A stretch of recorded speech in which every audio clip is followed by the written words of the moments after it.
بسم اللہ الرحمن الرحیم الصلاۃ والسلام علیک یا رسول اللہ وعلی آلک وصحابک یا سیدی یا حبیب اللہ۔ صحیح بخاری میں حضرت جریج کا ذکر فرمایا۔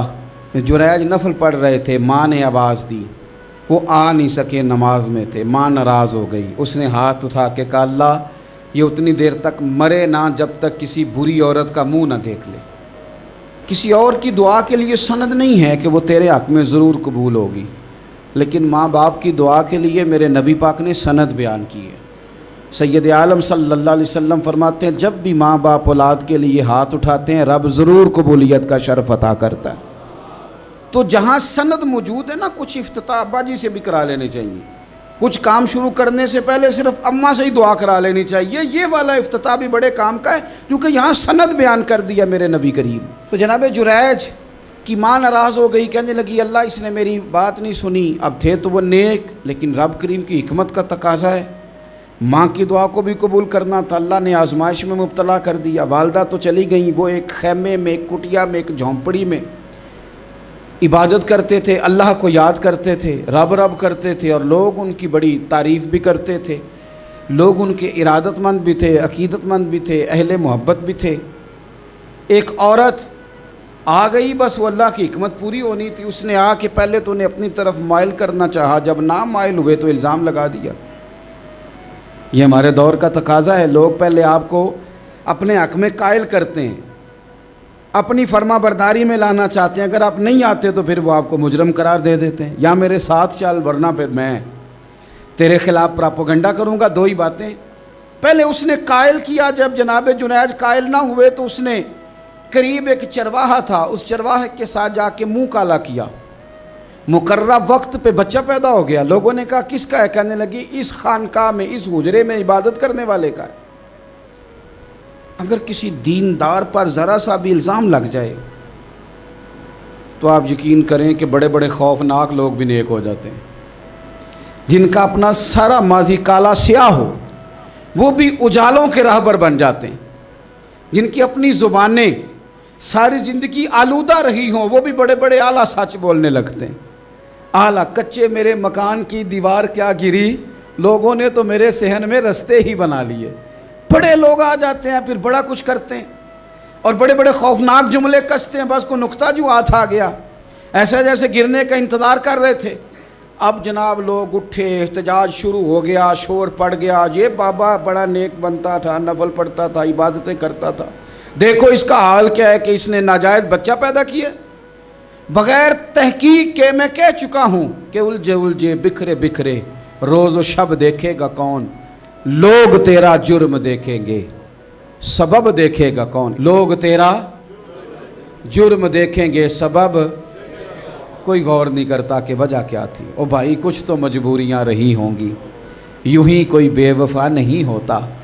الزام لگا دیا، شور ہوا، احتجاج ہوا، دنیا کٹھی ہوئی، ان کا انہوں نے حجرہ گرا دیا، مارا بھی، پیٹا بھی، ایک نیک آدمی کو بدنام بھی کیا، برا بھلا بھی کہا، گالیاں بھی دیں، جو کر سکتے تھے کیا۔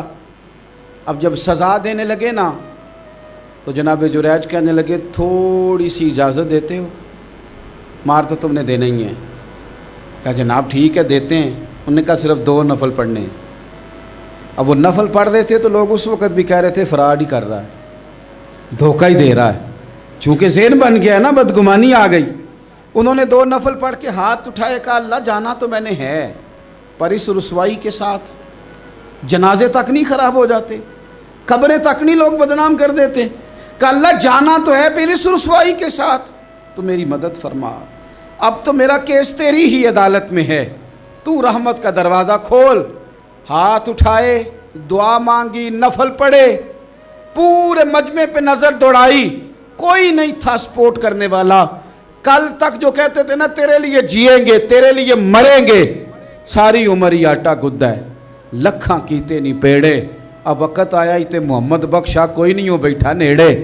ایک بندہ بھی نہیں تھا ووٹر سپورٹر ساتھ دینے والا، کوئی نہیں تھا۔ تو جناب جنیج بچے کی طرف اشارہ کر کے کہنے لگے کوئی نہیں بول رہا، تو ہی بول کے بتا دے تیرا باپ کون ہے، تو ہی بول کے بتا دے کون ہے۔ اللہ اکبر۔ میرا رب جب چاہے تو بچے بولتے ہیں، رب چاہے تو گونگے بولتے ہیں، رب جب چاہے تو پھر پتھر بھی بولتے ہیں۔ جب کہا نا تو ہی بتا تو بچہ بولا، اور بول کے کہنے لگا میرا باپ جریج نہیں، میرا تو وہ ہے جو بکریاں چرانے والا ہے۔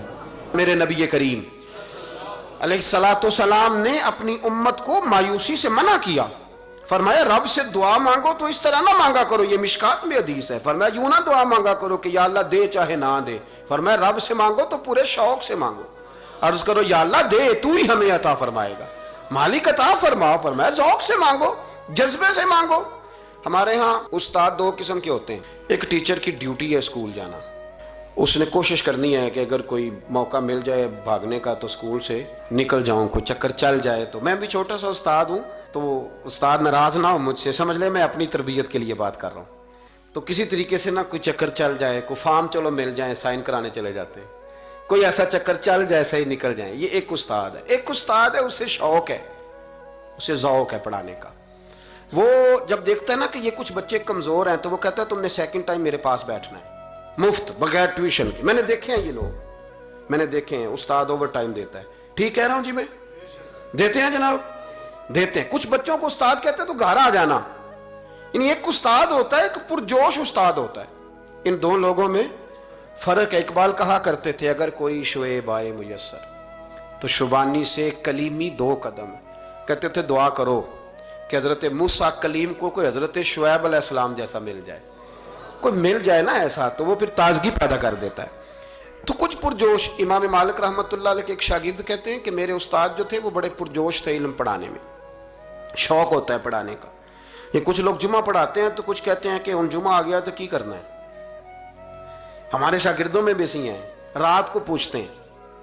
ایک سے میں نے آج سویرے پوچھا، میں نے کہا بیٹے آج تو جمعہ پڑھانا ہے کی تقریر کرنے کے اندر استاد جی ڈیسائیڈ نہیں کیتا، تو میں کہ بھی تو بڑا مولوی تھا نہیں ڈیسائیڈ کیتا، میں تے 8 دن پہلے ہی ڈیسائیڈ کر لینا، کیونکہ مجھے تو تیاری کرنی پڑتی ہے، بڑا علم ہوتا ہے نا لوگوں کے پاس، تو ڈیسائیڈ نہیں کرنا، بیٹھیں گے تو فر بات جاری ہو جائے گی۔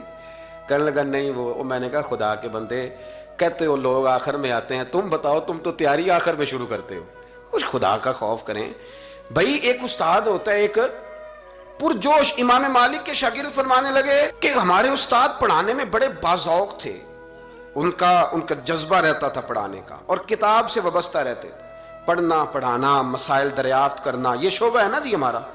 جس طرح آپ جس شعبے سے وابستہ ہیں تو اگر آپ اس کو چھوڑ دیں گے نا، فزکس کا استاد بھی کہتا ہے کہ اگر رات کو میں خود پڑھوں گا نہیں تو سویرے پڑھا نہیں سکوں گا، تو اگر آپ وابستہ نہیں نہ رہتے اپنے شعبے کے ساتھ، نئی نئی چیزیں پیدا ہوتی ہیں، جدت آتی ہے، تو آپ کو جوش ہی نہیں ہے اس شعبے کا، تو پھر بات کیسے آگے بڑھے گی؟ تو کہتے ہیں امام مالک بڑے جب بیمار ہو گئے شدید، تو شاگرد کہتے ہیں میں تیمارداری کرنے گیا، تو میں نے جب دیکھا تو مجھے چہرہ دیکھ کے سمجھ آئی کہ امام مالک کا آخری وقت ہے، بڑے کمزور ہو گئے، اور معدے میں اور پیٹ میں اتنی تکلیف تھی کہ انہیں دودھ پلایا جا رہا تھا چمچ کے ساتھ، پیالے کے ساتھ، صرف دودھ پی سکتے تھے، کمزور ہو گئے۔ فرماتے ہیں میں جا کے بیٹھا، زندگی میں کبھی ایسا نہیں ہوا تھا کہ میں جاؤں اور امام صاحب کسی دینی مسئلے پر مجھ پر گفتگو نہ کریں، لیکن آج میرے دل میں خیال تھا کہ اب تو اس وقت تو ہوش ہی نہیں رہتی کوئی آدمی، لیکن کہتے ہیں میں جا کے بیٹھا ہی تھا کہ امام صاحب نے آنکھیں کھولی، فرمایا ماشاءاللہ آپ آئے ہیں، چلو یار میں ابھی کوئی بندہ ہی تلاش کر رہا تھا، ایک مسئلے پہ بات کرنی تھی۔ کہتے ہیں لفظ نہیں پورے ادا ہوتے ان کے، جملے ٹوٹتے ہیں، بیچارے کمزور ہو گئے، بڑھاپا ہے، ایک مسئلے پر بات کرنی تھی، تو فرماتے ہیں کہ میرا دل نہ اتنا نرم ہوا کہ میرے آنسو بہہ گئے۔ میں نے کہا اس حال میں بھی استاد جی آپ کو دین کی فکر ہے؟ کہنے لگے یار ایک آدمی نے مسئلہ پوچھا ہے تو اس کو حل کر کے دینا ہے، یہ رسول اللہ کا دین ہے، علماء کی ذمہ داری ہے آسان کر کے لوگوں تک پہنچائیں، ہر آدمی اس تک تو میں نے وہ دینا ہے، یہ میری وفا ہے اپنے مذہب کے ساتھ، آخری دم تک دینا، میں اپنی حیاتی تو قربان تھی وہاں، میری محمد بکیندے گزر گئی، یہ کرنا ہے کام، لوگوں کو آسان کر کے دین پہنچانا۔ فرماتے ہیں کہ میں نے کہا استاد جی فرمائیں، کہنے لگے یار یہ حج کے موقع پر جو رمی جمار ہوتی ہے، جمرے کو شیطان کو کنکر مارے جاتے ہیں، پوچھنا یہ ہے کہ دونوں طرح سے سنت ہے، پیدل بھی مار سکتے ہیں سواری پہ بھی، تو یہ بتا کہ پیدل افضل ہے یا سواری پہ افضل ہے؟ تو کہتے ہیں میں نے کہا استاد جی میرا خیال ہے پیدل افضل ہے، لوگوں کو تکلیف کم ہوگی، تو کہنے لگے نہیں تو نے غلط کہا ہے، کھانا نہیں کھایا جا رہا، لیکن اب استاد ہیں تو جوش کتنا ہے، فرمانے لگے تو نے غلط کہا، کہتے ہیں میں نے کہا پھر استاد جی سواری پہ افضل ہے اگر پیدل افضل نہیں. کہنے لگے نہیں تو نے پھر بھی غلط ہی کہا ہے. کہتے ہیں میں نے کہا حضور دونوں طرح غلط ہے تو صحیح کیسے ہے؟ فرمانے لگے بیٹے اگر اس بڑھاپے میں بھی میں مسئلہ بتانے میں تیزی نہیں کرتا، تحقیق کرتا ہوں، تو نے جوانی میں تیزی کرنی شروع کر دی ہے. سوچے ہی نہیں بات کو، فٹافٹ بیان کر دی کہ اگر یہ نہیں تو یہ. حکمت والا ہے، اس کو سمجھنا پڑتا ہے، حکمت کے ساتھ پھیلتا ہے. کہتے میں نے کہا استاد جی حکم کریں، پھر آپ بتائیں کیسے افضل ہے. فرمانے لگے مستحب ہے، اچھا عمل ہے کہ ایک شیطان کو کنکر مار کے تو دعا مانگی جائے، اور اتنی دیر مانگی جائے جتنی دیر میں انسان 20 آیات قرآن پاک کی پڑھ لیتا ہے. اور یہ مستحب عمل ہے، یعنی کرے تو ثواب ہے، نہ کرے تو گناہ نہیں. مستحب ہے کہ دوسرے کو کنکر مار کے پھر دعا مانگی جائے، تیسرے کو کنکر مار کے کھڑے نہیں ہونا، دعا مانگتے مانگتے چلے جائیں.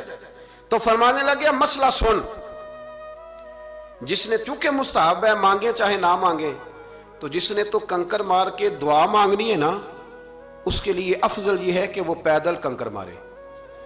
اور جس کا ارادہ دعا مانگنے کا نہیں نا، اس کے لیے افضل یہ ہے کہ وہ سواری پہ بیٹھ کے کنکر مارے.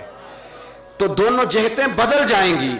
فرماتے ہیں اس بڑھاپے اور کمزوری میں نے امام مالک کی وہ فقاہت دیکھی، اور فرماتے ہیں جب فارغ ہو کے نا امام مالک سے میں باہر نکلا، سلام لے کے میں دروازے پہ پہنچا تھا، ابھی کمرے کے دروازے پہ امام صاحب نے بلند آواز سے کلمہ پڑھا اور ان کی روح پرواز کر گئی. بلند آواز سے کلمہ پڑھا، روح پرواز کر گئی. اتنا دین کا جذبہ، شوق، اتنا طبیعت کے اندر درد دین کے لیے کہ آخری وقت تک مسائل دین میں غوطہ زنی، کس طرح کر کے امت کو آسان دین پہنچایا جائے.